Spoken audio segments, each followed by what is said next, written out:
Hello. Today's devotion is for Wednesday, the 19th of October, and we are in Genesis chapter 39, verse 17 through chapter 40, verse 8. So I'll begin reading verse 17. It says, Then she spoke, this is Potiphar's wife, she spoke to him with words like these, saying, The Hebrew servant whom you brought to us came in to me to mock me. So it happened when I lifted my voice and cried out that he left his garment with me and fled outside.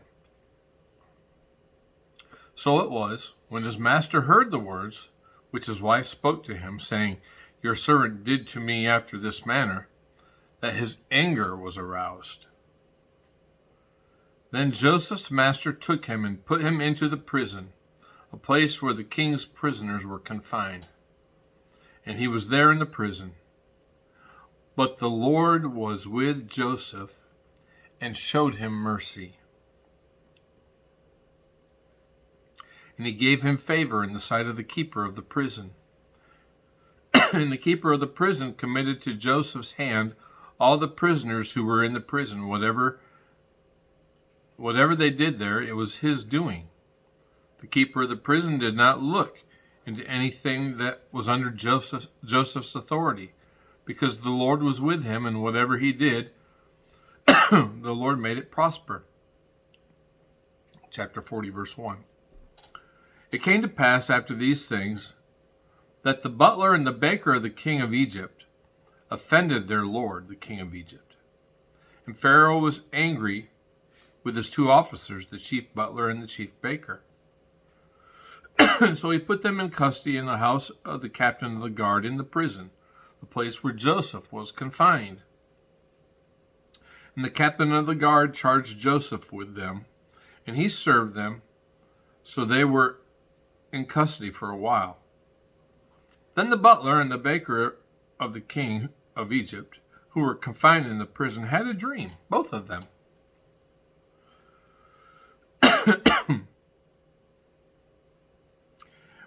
Each man's dream in the night, and each man's dream with its own interpretation.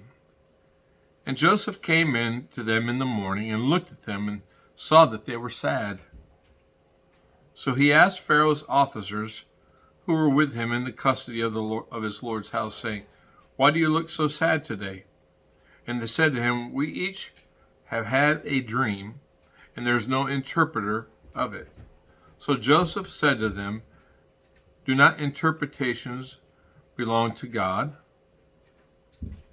Tell them to me, please. That's our text for today. So, this is twice now. Yesterday morning in our devotion, we saw that Joseph was bought by Potiphar, and that God was with him there, and God blessed him there. And then Potiphar's wife falsely accuses him, has him thrown in prison. Now we read again that God was with Joseph in the prison, that God blessed the prison, him while he was in the prison, and God put him in charge in the prison. It's amazing. So, what can we glean from this? What are some truths that that we read in this passage that we can apply to our own lives?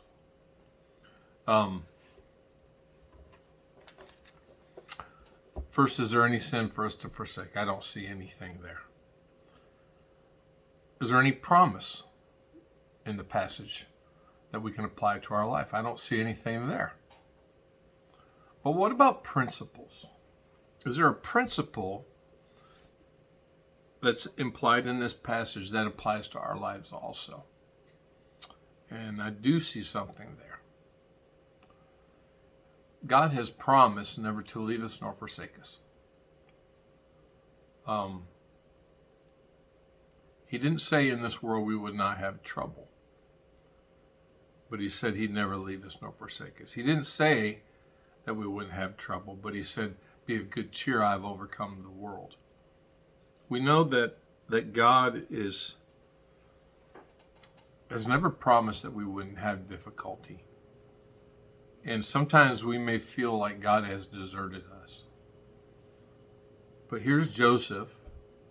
He's been sold into slavery. Now he's been falsely accused and thrown into prison. And you might think that he's out of God's will. But that's not the case. The truth of the matter is he was right where God wanted him. And God was with him where he was, in the prison.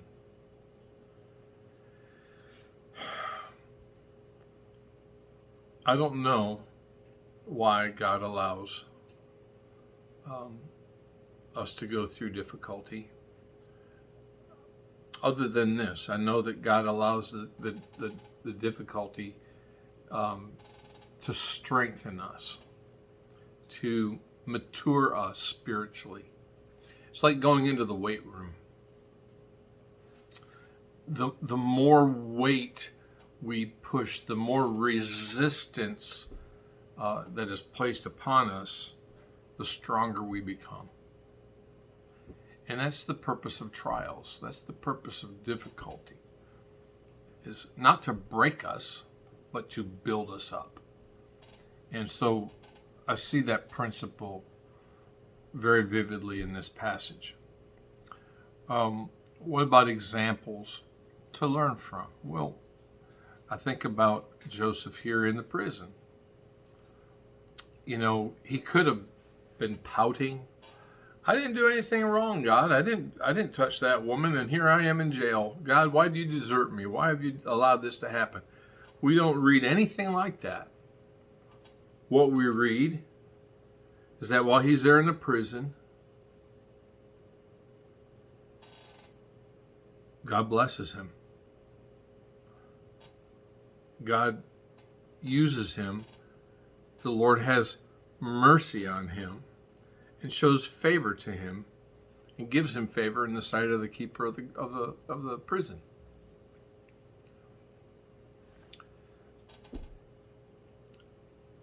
What kind of lesson do we learn from that? What kind of example is Joseph? Well, he is taking James chapter 1 to heart, right? Count it all joy when you fall into various trials, knowing that the trying of your faith works patience. But let patience have its perfect work, that you may be perfect and lacking nothing. It's about maturing us. And so there's a perspective there that I think is important for us to emulate his example. What about commands to obey? Is there any command given here? No, I don't see one. What about something to be thankful for? I'm thankful for God's presence. God was with Joseph in the jail. And God is with you, and God is with me in our trials. And I think that's something that we need to be reminded of sometimes. I think of the well-known poem Footprints. You've all probably seen it. You may even have it hanging on a little plaque in your bathroom or something. It's a picture of a set of footprints on the beach, 2 sets of footprints. And the story is, as a man looked back over his life, he noticed that as he walked with the Lord, there were times in his life when there was only 1 set of footprints. And he asked the Lord, why did you desert me in the most difficult times of my life? And the Lord's response to him was, oh, my son, I didn't desert you.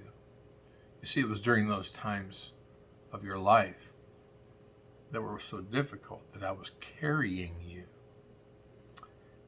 And I think that's something that we need to remember.